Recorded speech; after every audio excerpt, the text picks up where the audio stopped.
Hello, good morning, नमस्कार। सभी का स्वागत है स्पिरिचुअलिटी मैटर्स अध्यात्म के और मेरे इस चैनल पे। आई होप सब अच्छा कर रहे होंगे अपनी लाइफ को एंजॉय कर रहे होंगे। और आजकल जो हम क्वेश्चन आंसर सीरीज़ को लेकर के आते हैं उससे बहुत सारा आप ज्ञान सीख रहे हैं। आपके जीवन से रिलेटेड जितने भी प्रश्न हैं उनके उत्तर आपको धीरे धीरे मिल रहे हैं। हम एक एक करके नए नए टॉपिक्स को लेकर के आ रहे हैं जिससे रिलेटेड आपके प्रश्न होंगे ही होंगे। इसी सोच को आगे बढ़ाते हैं। तो आज हम जो टॉपिक लेकर के आए हैं वो है निर्भरता, यानी डिपेंडेंसी। तो निर्भरता से रिलेटेड क्या प्रश्न हो सकते हैं और उसका उत्तर किस प्रकार कृष्णमूर्ति देते हैं, इसके बारे में आज जानते हैं। शुरू करते हैं आज का सेशन। Let's get started. तो देखिए क्या प्रश्न कर रहे हैं प्रश्नकर्ता। मैं निर्भरता की प्रकृति को समझना चाहूँगा। मैं स्वयं को कई सारी चीज़ों पर निर्भर पाता हूँ। औरतों पर, विभिन्न प्रकार के विनोदों पर, अच्छी मदिरा पर, अपनी पत्नी और बच्चों पर, अपने मित्रों पर तथा लोग क्या कहते हैं उस पर भी। सौभाग्यवश मैं धार्मिक मनोरंजन पर अब और निर्भर नहीं रहा, पर उन पुस्तकों पर तो निर्भर रहता ही हूँ जो मुझे उद्दीप्त प्रेरित करती हैं। उद्दीप्त यानी उसका एक तरह से बढ़ावा देना, प्रेरक बन जाना, ठीक है, इस तरह से। और बढ़िया बातचीत पर भी मैं देखता हूँ कि युवा लोग भी किसी ना किसी चीज़ पर निर्भर रहते हैं। तो आप सभी ने देखा होगा, अपनी प्राय जीवन में भी आप देखते ही होंगे कि आप बहुत सारी चीज़ों पे निर्भर करते हैं, किसी व्यक्ति पर, वस्तु पर, स्थिति पर ना, बहुत सारी चीज़ें। तो क्या है, वही सब बातचीत यहाँ होगी। मैं देखता हूँ कि युवा लोग भी किसी ना किसी चीज़ पर निर्भर रहते हैं, या शायद उन्हें कह रहे शायद उतने नहीं जितना कि मैं। पर उनकी निर्भरता की भी अपनी खास किस्में हैं, यानी तरह तरह की निर्भरता है। मैं पूर्वी देशों में होकर आया हूँ और मैंने देखा है कि वहाँ वे किस तरह गुरु पर तथा परिवार पर निर्भर करते हैं। परंपरा का वहाँ पर ज़्यादा महत्व है और इसकी जड़ें वहाँ अधिक गहरी हैं बनिस्पत वहाँ यहाँ यूरोप के, यानी वो यूरोप से हैं, इसलिए यहाँ की मतलब यूरोप की बात कर रहे हैं, ठीक है। तो कह रहे हैं बनिस्बत यहाँ यूरोप के और अमेरिका की अपेक्षा तो यकीनन बहुत ज़्यादा, लेकिन हम सभी अपने आप को जीवंत रखने के लिए किसी ना किसी चीज़ पर निर्भर प्रतीत होते हैं, न केवल शारीरिक तौर पर बल्कि उससे भी अधिक आंतरिक तौर पर। तो मुझे संशय है कि क्या इस निर्भरता से वास्तव में मुक्त होना संभव है अथवा नहीं, और क्या व्यक्ति को इससे मुक्त होने की कोई आवश्यकता भी है। तो साथ साथ दो प्रश्न आ गए। कह रहे पहला तो प्रश्न ये रख दिया कि क्या इस निर्भरता से मुक्त हुआ जा सकता है, या कह रहे इसकी आवश्यकता भी है, मतलब जो मुक्त होने की आवश्यकता भी है। तो दोनों एक तरह से विरोधाभासी प्रश्न हो जाते हैं। आप कृष्णमूर्ति कहते हैं, मैं इसे इस रूप में देख रहा हूँ कि आपका सरोकार मनोगत आंतरिक आसक्तियों से है। जितना ज़्यादा कोई आसक्त होता है उतनी ही अधिक निर्भरता भी होती है। यह आसक्ति केवल व्यक्तियों से ही नहीं हुआ करती बल्कि विचारों तथा वस्तुओं से भी होती है। आपकी आसक्ति किसी खास वातावरण से, किसी खास देश वगैरह से है, इसी से निर्भरता उपजती है और इसलिए प्रतिरोध भी। प्रश्नकर्ता कहते हैं प्रतिरोध क्यों। कृष्णमूर्ति फिर कहते हैं, मेरी आसक्ति का विषय मेरी इलाकाई या मेरी यौन जागीर है। इसकी मैं सुरक्षा करता हूँ दूसरे के द्वारा किसी भी रूप में घुसपैठ का प्रतिरोध करते हुए।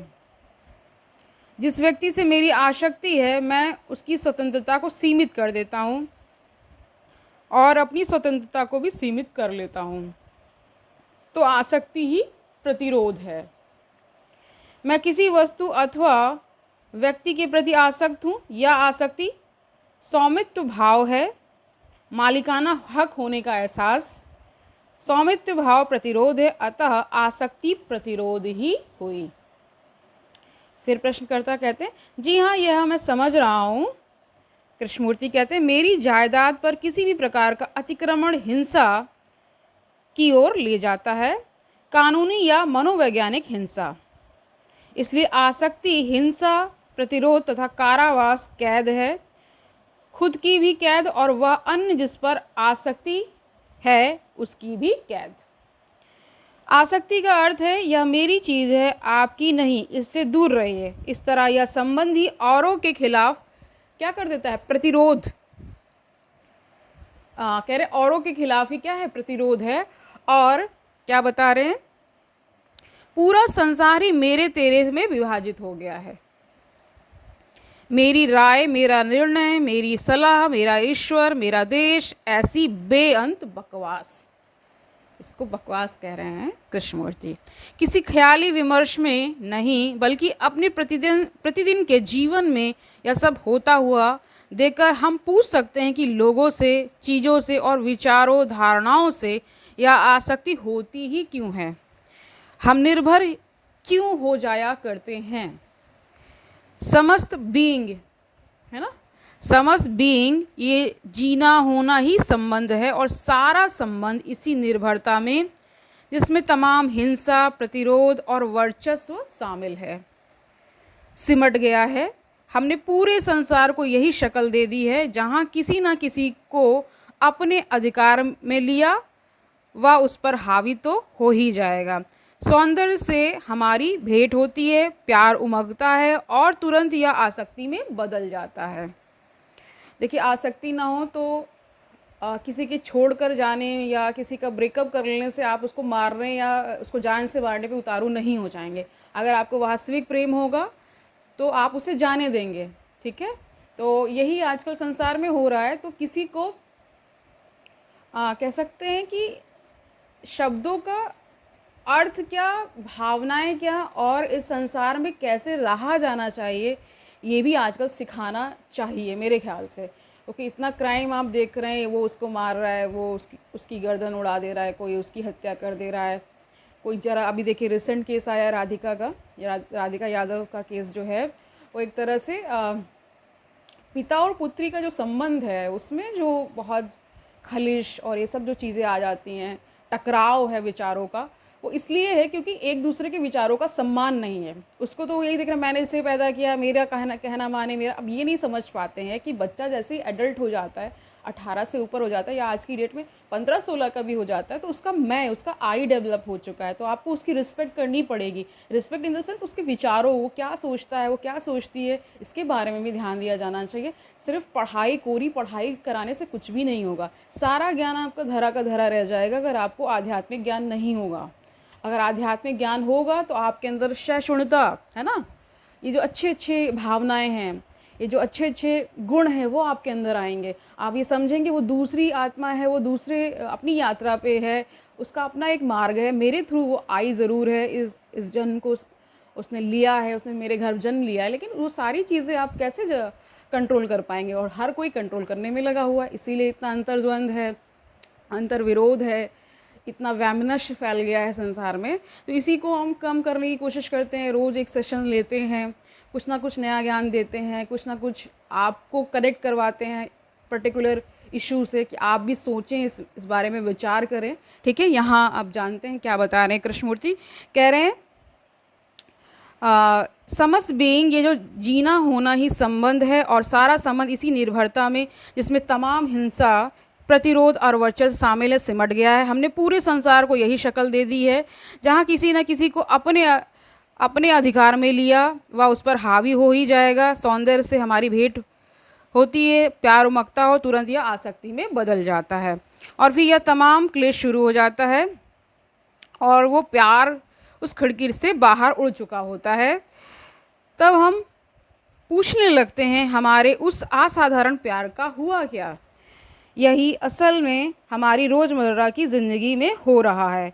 यह सब देखते हुए अब हम पूछ सकते हैं, मनुष्य निरपवाद रूप से आसक्त क्यों है? न केवल उसके प्रति जो मनोरम है, अपितु हर प्रकार की भ्रांति और कितनी ही मूढ़तापूर्ण मनोतरंगों के प्रति भी। स्वतंत्रता एक अनिर्भरता की, निर्भर ना होने की अवस्था नहीं है। यह तो एक निश्चयात्मक पॉजिटिव अवस्था है जिसमें कोई निर्भरता है ही नहीं, किंतु यह कोई परिणाम नहीं है, इसका कोई कारण नहीं होता। यह बात हमें बहुत स्पष्टता से समझ लेनी होगी इससे पहले कि हम इस प्रश्न की पड़ताल करें कि मनुष्य निर्भर क्यों है या वह आसक्ति के इसके साथ ये सारे कष्ट क्लेश जुड़े हुए हैं, इस जाल में क्यों फंस जाता है। आसक्त होने पर हम आत्मनिर्भरता की दशा विकसित करने की कोशिश करते हैं, जो प्रतिरोध का दूसरा रूप है। अब प्रश्नकर्ता कहते हैं तो फिर मुक्ति यानी फ्रीडम क्या है। आप कहते हैं कि यह निर्भरता का नकार नहीं है या निर्भरता का अंत नहीं। आपका कहना है कि मुक्ति किसी चीज़ से नहीं हुआ करती, वह तो बस मुक्ति है। तो यह है क्या यह एक सारांशन अमूर्तन नहीं है, या तो मन की देखिए यहाँ पे एक कल्पित निचोड़ या फिर यह यथार्थ है। ये एक प्रश्न कर रहे हैं प्रश्नकर्ता कि ये फ्रीडम है क्या, है ना, इसमें क्या है। ये उत्तर अब कृष्णमूर्ति देंगे, आइए जानते हैं। तो कृष्णमूर्ति कहते हैं यह सारांशन अमूर्तन नहीं है, या तो मन की वह अवस्था है जिसमें प्रतिरोध का कैसा भी कोई भी रूप नहीं है, या उस नदी की मानिंद नहीं है जो यहाँ वहाँ मार्ग में आती शिलाओं से स्वयं को समायोजित करते हुए उनका चक्कर काटकर या उनके ऊपर से निकलती जाती है। इस मुक्ति में कतई कोई शिला, कोई अवरोध है ही नहीं, केवल उस जल राशि का प्रवाह है। प्रश्नकर्ता कहते हैं किंतु जीवन की इस नदी में आसक्ति की वह शिला तो मौजूद है। आप ये यूँ किसी अन्य नदी के बारे में बात तो नहीं कर सकते जिसमें कोई शिला ही ना हो। कृष्णमूर्ति कहते हैं हम उस शिला की अनदेखी नहीं कर रहे हैं या नहीं कह रहे हैं कि उसका वजूद ही नहीं है। हमें पहले तो मुक्ति को समझ लेना होगा। यह वही नदी नहीं है जिसमें वे शिलाएं हैं। कह रहे यह वही नदी नहीं जिसमें वे शिलाएं हैं। तो प्रश्नकर्ता फिर कहते हैं मेरी तो अब भी अपनी वही नदी है जिसमें ये शिलाएं हैं, और इसी विषय में मैं आपसे प्रश्न करने आया था, ना कि शिलाओं से रहित किसी अज्ञात नदी के बारे में। उससे मेरा कोई भला नहीं होने वाला है।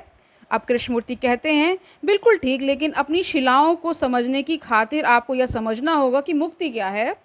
लेकिन हम इस उपमा को उतनी दूर ना ही घसीटें। हमें मुक्ति तथा आसक्ति दोनों पर ही गौर करना होगा। प्रश्नकर्ता कहते हैं मेरी आसक्ति को मुक्ति से या उस मुक्ति को मेरी आसक्ति से क्या लेना देना है। कृष्णमूर्ति कहते हैं आपकी आसक्ति में पीड़ा है, आप इस पीड़ा से छुटकारा चाहते हैं, इसलिए आप विरक्ति का संवर्धन करते हैं, जो कि प्रतिरोध का ही एक अन्य रूप है। उस विपरीत में कोई मुक्ति नहीं है। ये दोनों विपरीत अभिन्न हैं और आपस में एक दूसरे को मजबूत किया करते हैं। आपकी चिंता बस ये है कि आसक्ति के सुखों का इसके साथ के कष्ट के क्लेशों के बगैर कैसे उपभोग करते रहें।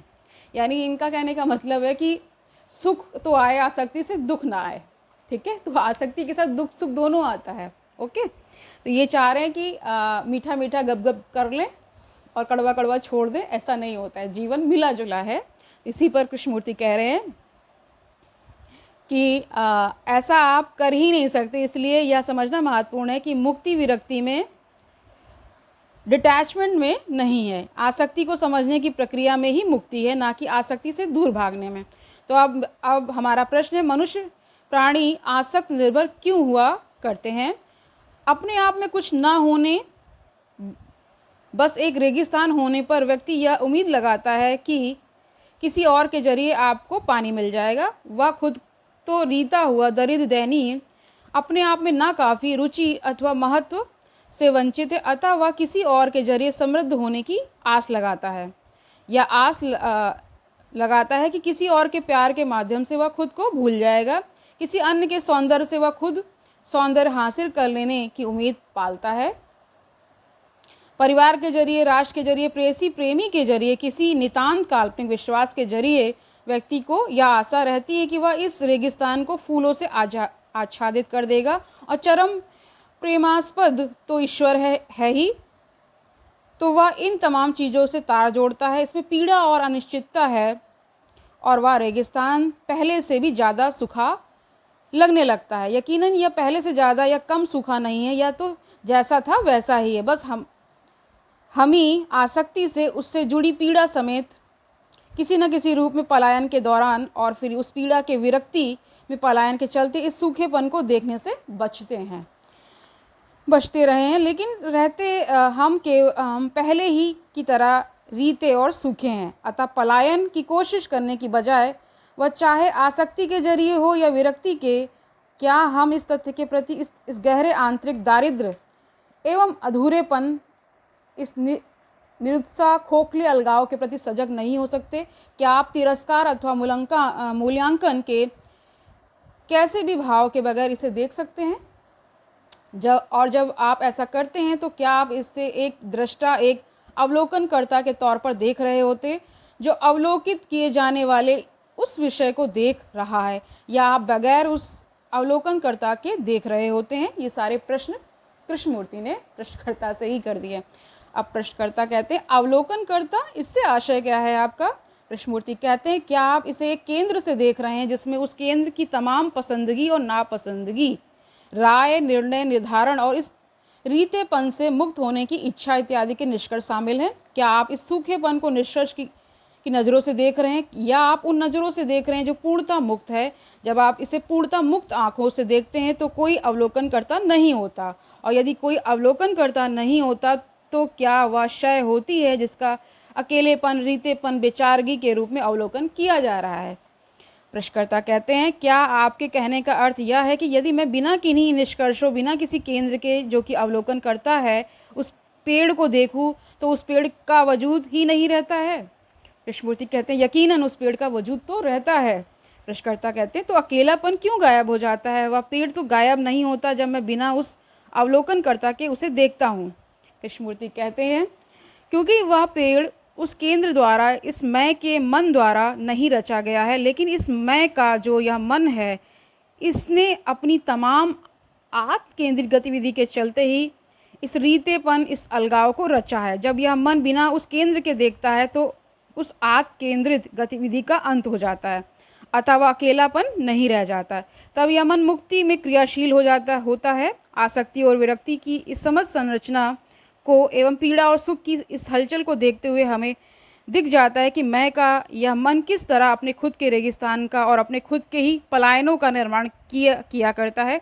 जब मैं का यह मन निश्चल मौन होता है तब ना कोई रेगिस्तान होता है और ना कोई पलायन।